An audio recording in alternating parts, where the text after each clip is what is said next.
Hello guys, एक बार फिर से आपका वेलकम है आपके अपने यूट्यूब चैनल स्टडी नोट पे।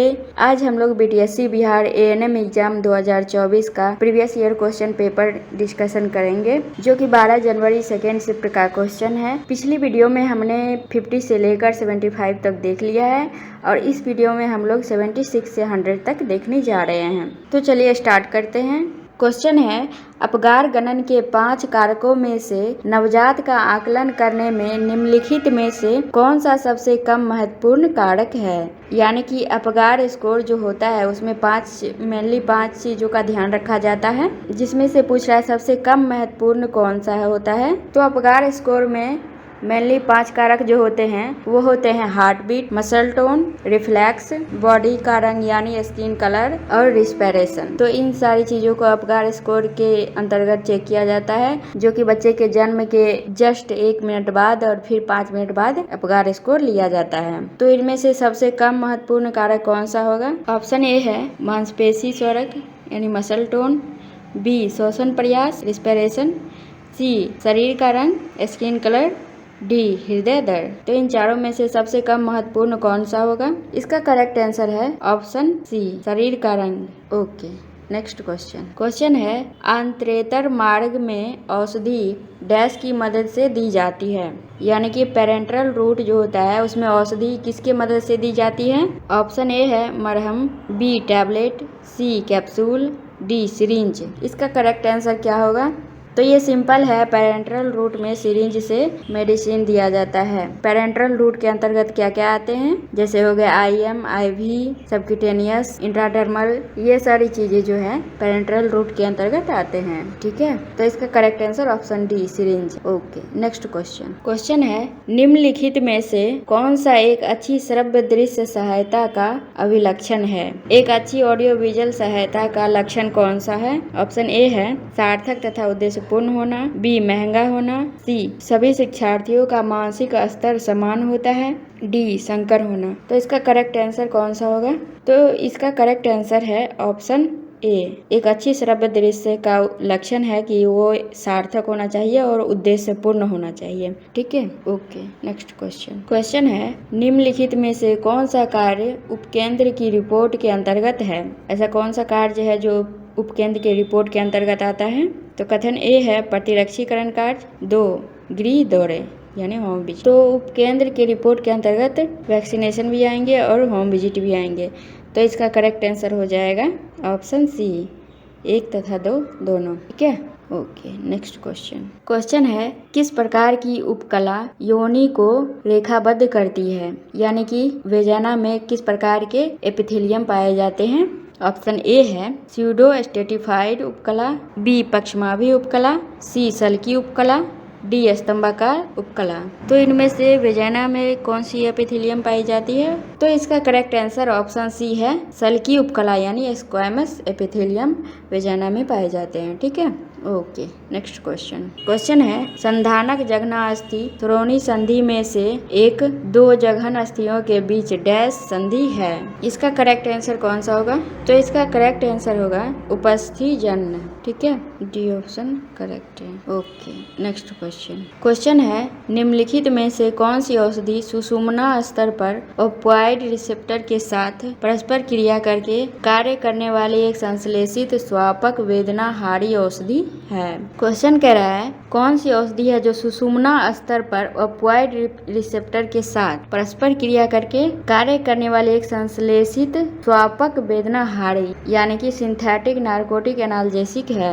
ऐसी कौन सी औषधि है जो सबक्यूटेनियस लेयर पे ओपियोइड रिसेप्टर के साथ परस्पर क्रिया करके कार्य करने वाले एक सिंथेटिक नार्कोटिक एनाल्जेसिक है? ऑप्शन ए है मिसोप्रोस्टोल, बी कार्बोप्रोस्टोल, सी पैथिडीन, डी विटामिन के। इसका करेक्ट आंसर कौन सा है? इसका करेक्ट आंसर है ऑप्शन सी पैथिडीन। ठीक है, ओके, नेक्स्ट क्वेश्चन है, डैश महिलाओं के लिए सबसे सामान्य मानसिक स्वास्थ्य समस्या है जो 60 वर्ष से कम आयु की महिलाओं के लिए आत्महत्या को मृत्यु का एक प्रमुख कारण बनती है। तो ऐसा कौन सा कारक है जो 60 वर्ष से कम आयु की महिला में सुसाइड का प्रमुख कारण है? ऑप्शन ए है सिफिलिस, बी अवसाद, सी HPV यानी ह्यूमन पेपिलोमा वायरस, HIV यानी ह्यूमन इम्यूनो डिफिशियंसी वायरस।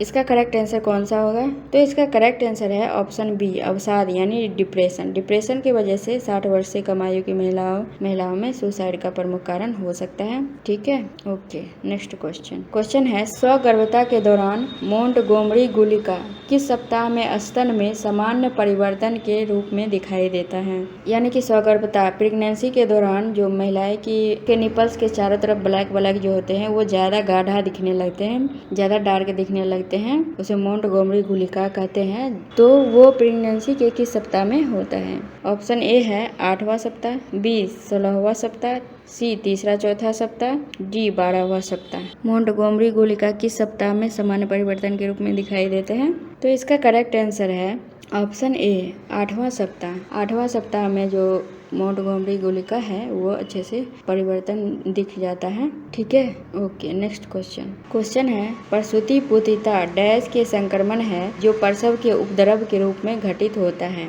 यानी परप्यूरल सेप्सिस किसका संक्रमण है जो प्रसव के उपद्रव के रूप में घटित होता है? ऑप्शन ए है स्तन यानी ब्रेस्ट, बी मूत्रपथ यानी यूरिनरी ट्रैक्ट, सी जनन मार्ग, डी आंत। तो परप्यूरल सेप्सिस किसका संक्रमण है? इसका करेक्ट आंसर क्या होगा? इसका करेक्ट आंसर है ऑप्शन सी जनन मार्ग। परप्यूरल सेप्सिस जनन मार्ग का संक्रमण होता है जो कि प्रसव के दौरान प्रॉब्लम उत्पन्न करता है। ठीक है, ओके। नेक्स्ट क्वेश्चन है सहज प्रतिरक्षा तंत्र के संदर्भ में संक्रमण के समय रक्त का डैश बृहत भक्षक में परिवर्तित हो जाता है तथा भक्षक कोशिकीय क्रियाओं में बहुत प्रभावी साबित होता है। सहज प्रतिरक्षा यानी कि इन्नेट इम्यून सिस्टम के संदर्भ में संक्रमण के समय रक्त का डैश बृहत भक्षक यानी मैक्रोफेजेज में परिवर्तित हो जाता है तथा भक्षक कोशिकीय क्रियाओं में बहुत प्रभावी साबित होता है। यानी कि जब बॉडी में संक्रमण होता है, इन्फेक्शन होता है, तो उस टाइम इन्नेट इम्यून सिस्टम का कौन सा सेल बृहत भक्षक यानी मैक्रोफेजेज में परिवर्तित हो जाता है? तो ऑप्शन ए है क्षारक रंजी यानी बेसोफिल, बी उदासीन रागी यानी न्यूट्रोफिल, सी योसिन रागी यानी योसिनोफिल, डी एक्लानो यानी मोनोसाइट्स। तो इसका करेक्ट आंसर कौन सा होगा? इसका करेक्ट आंसर है ऑप्शन डी एक्लानो यानी मोनोसाइट। संक्रमण के समय मोनोसाइट मैक्रोफेजेज के रूप में परिवर्तित हो जाता है तथा भक्षक क्रियाओं में बहुत प्रभावी होता है। ठीक है, ओके। नेक्स्ट क्वेश्चन है काला जार डैश के कारण होता है? ऑप्शन ए कवक, बी प्रोटोजोआ, सी विषाणु, डी जीवाणु। तो क्वेश्चन सिंपल है, काला जार प्रोटोजोआ के कारण होता है। प्रोटोजोआ का नाम क्या है? काला जार का जो प्रोटोजोआ होता है उसका नाम है लेशमेनिया डोनावानी। लेशमेनिया डोनावानी नामक प्रोटोजोआ के कारण काला जार होता है जिसका एजेंट सैंड फ्लाई है यानी बालू मक्खी। ठीक है, ओके। नेक्स्ट क्वेश्चन है हमारे जीने के तरीकों को क्या परिभाषित किया गया है तथा इनमें व्यक्तिगत आदतें तथा व्यक्तिगत व्यवहार पैटर्न शामिल है। तो क्वेश्चन है हमारे जीने के तरीकों को क्या कहा जाता है, जिसमें कि व्यक्तिगत आदतें और पैटर्न शामिल होते हैं, व्यवहार पैटर्न शामिल होते हैं। तो हमारे जीने के तरीके को परिभाषित किया जाता है जीवन शैली। ऑप्शन ए दुर्घटना नहीं होगा, क्षति नहीं होगा, लिंग नहीं होगा। ऑप्शन ए करेक्ट है। ठीक है, ओके। नेक्स्ट क्वेश्चन है भारत की केंद्र सरकार द्वारा दहेज निषेध अधिनियम किस वर्ष पारित किया गया था? इसका करेक्ट आंसर कौन सा होगा? 1988। ऑप्शन ए है 1988, बी 1961, सी 1950, डी 1976। तो किस वर्ष दहेज निषेध अधिनियम पारित किया गया? इसका करेक्ट आंसर होगा ऑप्शन बी 1961 में दहेज निषेध अधिनियम पारित किया गया। ठीक है, ओके। नेक्स्ट क्वेश्चन है प्रोस्टाग्लैंडिन को आवश्यक वसीय अम्ल में से एक डैश से संश्लेषित किया जाता है जो पूरे शरीर में व्यापक रूप से वितरित होता है। यानी कि प्रोस्टाग्लैंडिन को आवश्यक अमीनो अम्ल में किससे संश्लेषित किया जाता है जो पूरे शरीर में व्यापक रूप से वितरित होता है? ऑप्शन ए है ओलिक अम्ल, बी लिनोलिनिक अम्ल, सी एस्टियरिक अम्ल, डी एराकिडोनिक अम्ल। इसका करेक्ट आंसर कौन सा होगा? इसका करेक्ट आंसर है ऑप्शन डी एराकिडोनिक अम्ल। ठीक है, ओके। नेक्स्ट क्वेश्चन है, स्वगर्भता के दौरान शरीर को आयरन की कुल कितनी आवश्यकता होती है? यानी कि प्रेगनेंसी में आयरन की कुल कितनी मात्रा की आवश्यकता होती है? ए है 1500 mg, बी 2500 mg, सी 3000 mg, डी 5000 mg। तो इसका करेक्ट आंसर कौन सा होगा? इसका करेक्ट आंसर है ऑप्शन ए। प्रेगनेंसी में लगभग 1500 mg आयरन की आवश्यकता होती है। ठीक है, option A. Okay, next question है, निम्नलिखित में से कौन सा कथन एक स्वास्थ्य आदत बताता है? कथन ए है, फास्ट फूड को बारंबार लेने से बचें, इससे आपको अधिक कैलोरी तथा लवण प्राप्त होता है, जिससे स्थूलता बढ़ती है यानी मोटापा बढ़ती है तथा रक्तदाब बढ़ता है। कथन 2 है, मांसपेशियों को टोन करने, अतिरिक्त भार कम करने तथा हृदय को स्वस्थ रखने के लिए पैदल चलना एक अच्छा व्यायाम है। तो यहाँ पे कथन ए भी सही कह रहा है और कथन 2 भी सही कह रहा है कि फास्ट फूड लेने से बचे, और कथन 2 में कह रहा है पैदल चलना चाहिए अच्छी स्वास्थ्य के लिए। ठीक है, तो यहाँ पे इसका करेक्ट आंसर ऑप्शन डी हो जाएगा। ऑप्शन डी करेक्ट आंसर है। ठीक है, दोनों कथन सही हैं। ओके, नेक्स्ट क्वेश्चन है, पोषण में प्रभाव दिखाने वाले समुदाय की परंपराओं तथा रीति रिवाजों के संदर्भ में निम्नलिखित में से कौन सा कथन सही है? पोषण में प्रभाव दिखाने वाले समुदाय की परंपराओं तथा रीति रिवाज के संदर्भ में निम्नलिखित में से कौन सा कथन सही है?